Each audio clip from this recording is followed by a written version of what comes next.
Hello students, good morning. Welcome back to your English class. We are doing chapter 6, the months from your English reader book. Yesterday we did exercise A, B and C. So in today's class we're going to solve exercise D, answer the following questions, which means we have to find out the answers. The first question is, why do you think the poet used the word desolate for January? Let me make you understand the meaning of the questions also so that you can learn it well.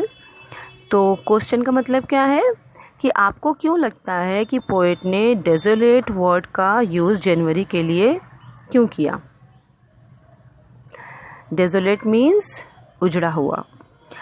So write the answer as the poet used the word desolate to describe the weather of January month.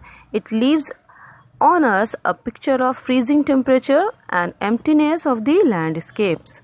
It shows the inhospitable atmosphere of January weather, which means poet ने desolate word का use जनवरी month के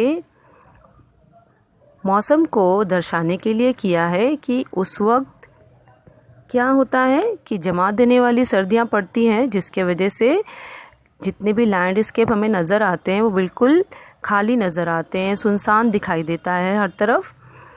तो उस वक्त का जो atmosphere होता है जनवरी मंथ का वो बिल्कुल इनहॉस्पिटेबल होता है, which means not pleasant to live in, specially because of the weather. Okay, now let's move on further. Question number 2. 2 stars really fall down in November? तो क्वेश्चन का मतलब क्या है कि क्या वाकई में तारे टूटते हैं नवंबर के महीने में? Right the answer. No, stars don't fall in November. It is just an imagination of the poet. तो ऑब्वियसली तारे टूटने जैसा कुछ नहीं होता है. फॉलिंग स्टार, ये शूटिंग स्टार, ये सब सिर्फ लोग पुकारते हैं उस चीज़ को.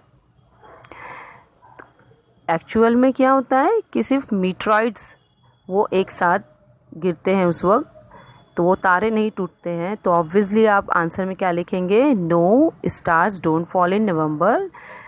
नवंबर के महीने में तारे नहीं गिरते, बल्कि ये सिर्फ पोएट की एक इमेजिनेशन है. Okay, let me explain this to you so that you can understand that a falling star or a shooting star has nothing at all to do with a star, and these amazing streaks of light that you can sometimes see in the night sky are caused by tiny bits of dust and rock, which are called meteoroids, and these falls into the earth's atmosphere and burning up. Meteors are commonly called falling stars or shooting stars sometimes by the people. Okay, so I hope you have understood this fact now. Let's move on further. Question number 3. Using the information about months and atmosphere around, categorize them in 4 seasons. तो हमें क्या करना है कि months और atmosphere यानी कि महीने और उस मौसम के हिसाब से आपको इन चारों सीजन्स को आपको मंथ के अकॉर्डिंगली सेट करना है. ठीक है, so I have already done it for you. Let's see. First of all we have spring. Spring यानी कि बसंत ऋतु किस महीने में पड़ती है? फरवरी, मार्च, अप्रैल. It falls in the months of February, March and April. Summer यानी कि गर्मियों का दिन. It falls in the months of May, June and July. Autumn यानी कि पतझड़. It falls in the months of August, September and October. Last, winter यानी कि सर्दियों का दिन, सर्दियों का मौसम. तो ये किस महीने में पड़ता है? November, December and January. So with this we have done with exercise D also. I hope you have understood the whole chapter. So I'll see you in next class. Thank you.